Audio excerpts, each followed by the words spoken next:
তুমি দৌড় দিছো তুমি বহুবার দৌড় দিছো, পরে আমি দৌড়ছি। বরিশাল মহানগর ছাত্রলীগের সভাপতি সেক্রেটারি ছিল, বিপি ছিল।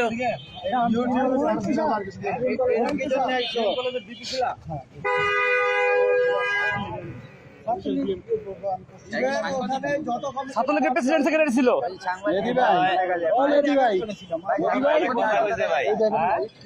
একটা কথা কইছে, শেখ হাসিনা বাংলাদেশে আইলে বলে বাংলাদেশ খালি হয়ে যাইব।